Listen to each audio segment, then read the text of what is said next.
बसंत पंचमी की माँ सरस्वती के अवतरण के उपलक्ष्य में बसंत पंचमी का त्योहार मनाया जाता है। सृष्टि के प्रारंभिक काल में भगवान विष्णु की आज्ञा से ब्रह्मा जी ने मनुष्य योनि की रचना की।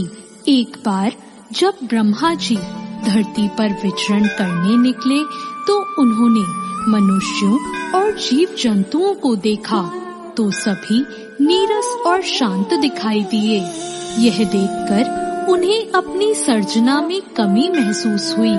फिर ब्रह्मा जी ने अपने कमंडल से थोड़ा सा जल छिड़का तो एक महान ज्योति पुंज में से एक देवी प्रकट हुई, जिनके एक हाथ में वीणा एवं दूसरा हाथ वर मुद्रा में था। वहीं अन्य दोनों हाथों में पुस्तक एवं माला थी। माँ सरस्वती ने ब्रह्मा जी को प्रणाम किया। इस प्रकार वह ब्रह्मा जी की पुत्री कहलाई।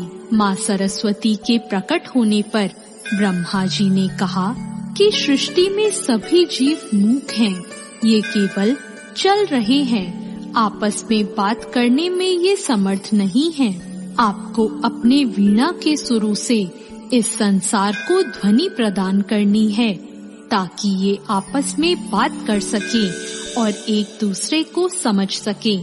ब्रह्मा जी की आज्ञा का पालन करते हुए माँ सरस्वती ने वीणा का मधुर नाद किया तो संसार के समस्त जीव जंतुओं को वाणी प्राप्त हो गई।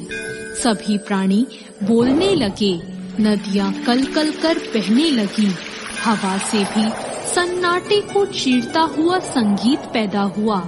तभी से बुद्धि, विद्या और संगीत की देवी के रूप में माँ सरस्वती की पूजा की जाने लगी। बसंत पंचमी को माँ सरस्वती के जन्मोत्सव के रूप में मनाया जाता है।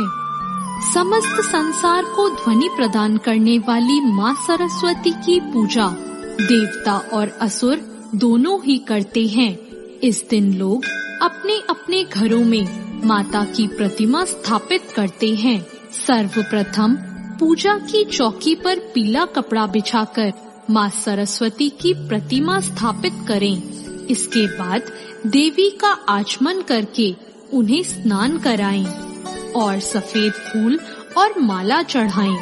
इसके बाद माँ को सिंदूर चढ़ाएं और श्रृंगार की अन्य वस्तुएं भी अर्पित करें। माँ के चरणों में गुलाल लगाएं और उन्हें सफेद या पीले वस्त्र पहनाएं। माँ सरस्वती की पूजा करने के बाद उन्हें पीले फल अर्पित करें। कुछ घरों में पीले मीठे चावल बनाकर उनका भोग लगाया जाता है।